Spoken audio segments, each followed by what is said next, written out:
5:30 वाजता यांना जायचं होतं ड्युटीला आणि वापस 10:30ला आले होते. तेव्हाच मी उठले, पटकन दूध गरम करायला ठेवलं आणि आंघोळीसाठी पाणी पण ठेवलं.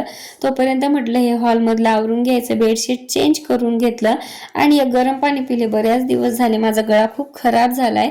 चहा ठेवला होता, म्हटलं तोपर्यंत आता भाजीची तयारी करून घ्यायची.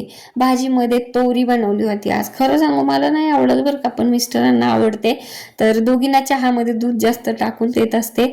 मग भाजीमध्ये तेल, जिरा, मोहरी, कढीपत्ता, टोमॅटो, अद्रक, लसूण आणि जे काही बेसिक मसाले आहेत तेच टाकते. नंतर तोरी परतून घेतली, डाळ टाकली आणि नंतर वरून शेंगदाण्याचा कूट, थोडंसं पाणी आणि चवीनुसार मीठ. अशी माझी भाजी आहे. यांना खूप आवडते, मला नाही आवडत बाबा तोरी बिरी. यांची मस्ती सुरू होती. इकडे मी चपाती बनवायची तयारी करून घेतली, पीठ मळून घेतलं आणि हे म्हणत होते यांना आणि मला ना भाकरी आवडतात, आम्हा दोघांना जास्त चपाती नाही आवडत. तर असा आमचा बेत होता जेवणाचा. लोणचं, मिरचीचा ठेचा, भाजी, चपाती.